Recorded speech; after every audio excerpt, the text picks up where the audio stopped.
Welcome to The Making of a Nation, American History in VOA Special English. The question of continuing the Bank of the United States became a serious political issue in the national election of 1832. The head of the bank, Nicholas Biddle, had become very powerful. Biddle refused to recognize that the government had the right to interfere in any way with the bank's business. The bank was privately operated, but could make loans with taxpayers' money. President Andrew Jackson understood the power of the Bank of the United States. He opposed giving the bank a new charter. Jackson said the Bank of the United States was dangerous to the liberty of Americans. The bank, he said, could build up or pull down political parties through loans to politicians. The bank, he said, would always support those who supported the bank. He proposed to form a new national bank as part of the Treasury Department. This week in our series, Stuart Spencer and Morris Joyce continue the story of the Bank of the United States. In the election year of 1832, the bank still had 4 years left to continue. Its charter would not end until 1836. Jackson had been urging Congress to act early so that the bank could, if its charter were rejected, close its business slowly over several years. This would prevent serious economic problems for the country. Many of Jackson's advisers believed he should say nothing about the bank until after the election. They feared he might lose the votes of some supporters of the bank. Biddle felt that this might be the best time to get a charter. Henry Clay, the presidential candidate of the National Republicans, helped Biddle to make this decision.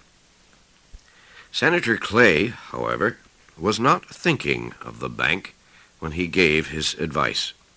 Clay needed an issue to campaign on. Most of the people of the country approved of Jackson's programs. Clay could not get votes by opposing successful programs, but he was sure that the issue of the bank could get him some votes. The campaign for a new charter was led by the most powerful men in each House of Congress. In the Senate, the bank's supporters included Senator Clay and Daniel Webster.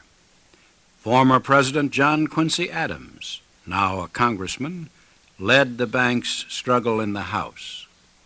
The chief opponent to the bank was Senator Thomas Hart Benton of Missouri.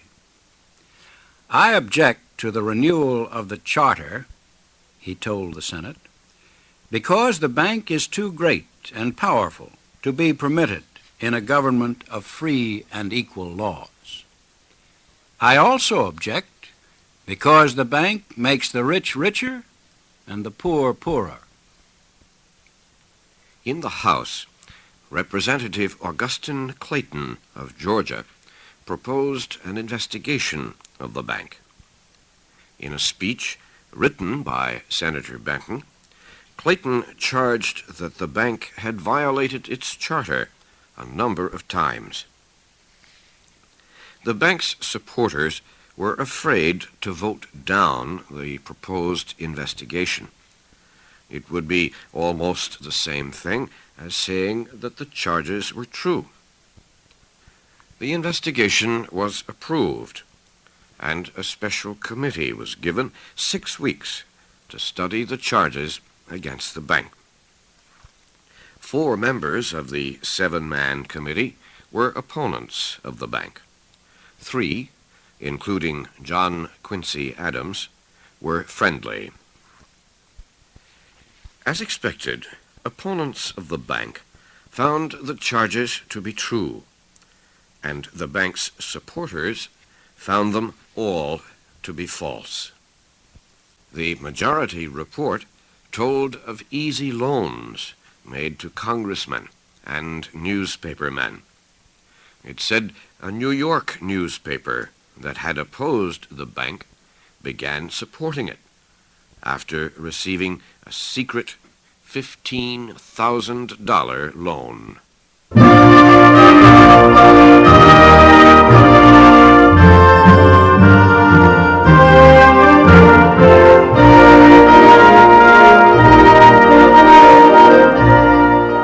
The investigation did not really change the votes of any of the congressmen. Many votes had been bought by the bank. Attorney General Roger Taney told of one example of this. Taney opposed the bank, and he rode to work one morning with a congressman who also opposed it. The congressman asked Taney for help on a speech he planned to make against the bank. Taney was surprised later to find that this same congressman had voted to give the bank its new charter. The congressman told Taney that the bank had made him a loan of $20,000. The Senate finally voted on the bank's new charter. The vote was 28 for and 20 against. The House voted 3 weeks later. It approved the charter, 107 to 85. The bill was sent to the White House. President Jackson called a cabinet meeting. 2 cabinet members, McLean and Livingston, agreed that the bill should be vetoed, but they urged Jackson to reject the bank charter in such a way that a compromise might be worked out later. Attorney General Taney, however, believed that the veto should be in the strongest possible language.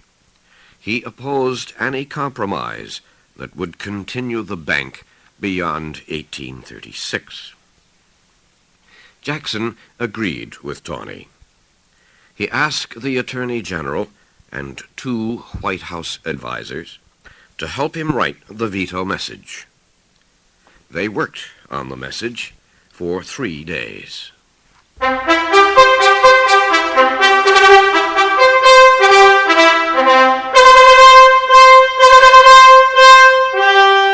On July 10th, the veto was announced, and the message explaining it was sent to Congress. Jackson said he did not believe the bank's charter was constitutional. He said it was true that the Supreme Court had ruled that Congress had the right to charter a national bank, but he said he did not agree with the High Court. And Jackson said the President, in taking his oath of office, swears to support the Constitution as he understands it, not as it is understood by others. He said the President and the Congress had the same duty as the court to decide if a bill was constitutional. Jackson also spoke of the way the bank moved money from west to east. He said the bank was owned by a small group of rich men, mostly in the East. Some of the owners, he said, were foreigners. Much of the bank's business was done in the West. The money paid by Westerners for loans went into the pockets of the Eastern bankers. Jackson said this was wrong. Then the President spoke of his firm belief in the rights of the common man. "It is to be regretted," he said, "that the rich and powerful bend the acts of the government to their own purposes.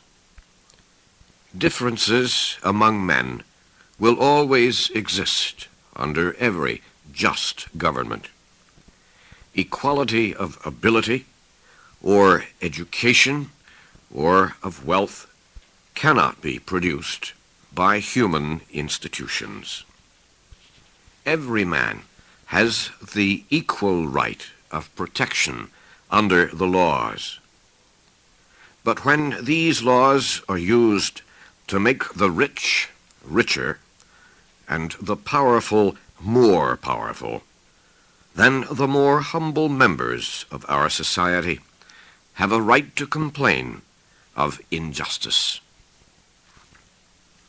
Jackson said he could not understand how the present owners of the bank could have any claim of special treatment from the government. He said the government should shower its favors as heaven does its rain, on the high and low alike, on the rich and the poor equally.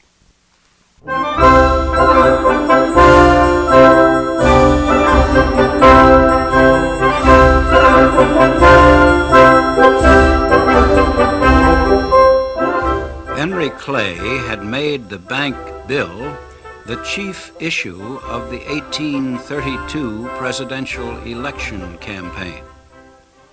Andrew Jackson chose the words of his veto message for the same purpose: to win votes in the coming election.